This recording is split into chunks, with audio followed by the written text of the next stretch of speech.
Hello दोस्तों, good morning. मैं Shiv sir आप सभी का स्वागत करता हूं। आइए आज हम सेट 822 BW में ठीक है कक्षा 10 की गणित में आगे के क्वेश्चनों को प्रैक्टिस करते हैं। क्वेश्चन नंबर 18 है। ठीक है, क्वेश्चन नंबर 18 कह रहा है रैखिक समीकरण युग में x + y = 14 और x - y = 2 का हल होगा। ठीक है, हमारे पास ये दिया गया है बेटा, इसको हमको हल करना है। तो देखिए x + y बराबर कितना दिया है 14 और x - y बराबर कितना दिया है 2। अब यहाँ पर ध्यान देना, दोनों बराबर हैं। हमारे पास दो चर राशि है x और y, और x और y में हमने देखा कि दोनों जब बराबर हैं लेकिन एक प्लस है एक माइनस है, ये दोनों प्लस प्लस हैं। अगर एक प्लस एक माइनस हो तो हमेशा क्या किया जाएगा, जोड़ा जाएगा बेटा। क्या किया जाएगा, जोड़ा जाएगा। तो यहाँ पर लिखेंगे जोड़ने पर। जब जोड़ेंगे तो ये कैंसिल हो जाएगा, एक एक हो जाएगा 2x और 14 2 हो जाएगा बेटा 16। 2 1 के 2, 2 8 14 2 16। ठीक है, 14 2 16 बेटा, और 2 8 16। तो x की वैल्यू कितना हो जाएगी 8। ठीक है, x हमारा 8 आ गया है। अब x का मान कहाँ रख देंगे, x का ये समीकरण नंबर 1 और ये समीकरण नंबर 2 मान लो। तो x का मान समीकरण 1 में रखने पर, कहाँ रखने पर, समीकरण 1 में रखने पर। तो यहाँ ये समीकरण 1 है बेटा, यहाँ रख दो। तो x का मान 8 है प्लस y बराबर 14 है। तो यहाँ से बेटा ये प्लस है, इधर आएगा माइनस। तो y बराबर जो होगा वो 14 - 8। तो y बराबर 14 में से 8 गया 6। तो ऑप्शन नंबर कौन सा हो जाएगा, बी हो जाएगा। क्या समझ में आया? ठीक है, अब देखिए नेक्स्ट क्वेश्चन, यहां पर इसको हल करते हैं बेटा।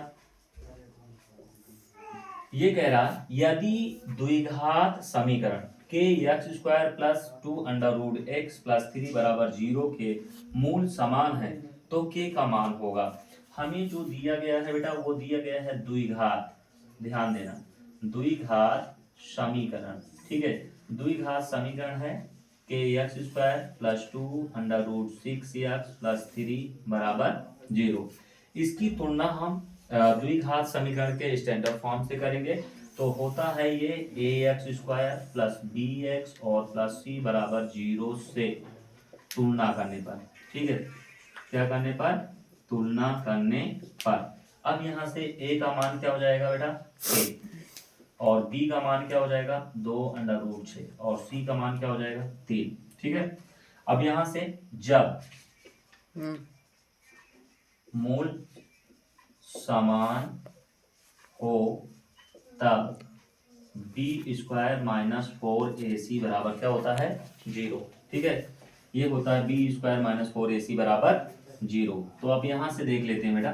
ठीक है, अब यहां से b² का मान क्या है 2 √6 का होल स्क्वायर -4 गुणे a का मान कितना है k, और c का मान कितना है 3 बराबर 0।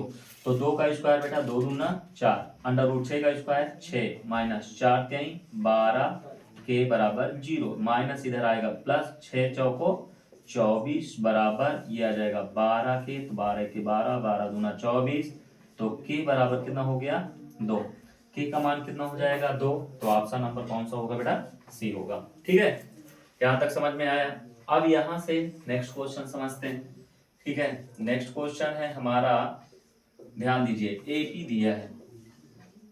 एपी में -6 -4 और -2 डॉट डॉट सो ऑन। तो यहाँ से बेटा ए का प्रथम पद कितना दिया है -6, और डी हमारा जो होता है वो होता है a2 - a1, ये a1 a2 a3 dot dot so on. तो a2 की वैल्यू -4 और माइनस फिर a1 की वैल्यू -6। तो ये आ जाएगा बेटा -4 माइनस माइनस +6, और 6 में 4 गया 2। यानी डी की वैल्यू जो आ गई बेटा वो कितना आ गई 2। हमको चाहिए क्या, सातवां पद। तो चूंकि n वां पद, ठीक है, ए एन बराबर होता है a + n - 1 इंटू डी। अब a7, ठीक है, जहां n है वहां 7, a7 बराबर a की वैल्यू क्या है -6 प्लस, ठीक है, 7 - 1 इंटू डी का मान 2 है। तो ये हो जाएगा -6 प्लस 7 - 1 6 इंटू 2। ठीक है, -6 और 6 2 जा 12। अब यहाँ से 12 ये -6 है प्लस 12, ये आ जाएगा बेटा 6। तो A7 की जो वैल्यू होगी वो कितना होगी 6। तो ऑप्शन नंबर कौन सा हो जाएगा बेटा, डी। ठीक है, यहाँ तक समझ में आया? और यदि समझ में आया है तो वीडियो को लाइक एंड सब्सक्राइब करें। Thank you.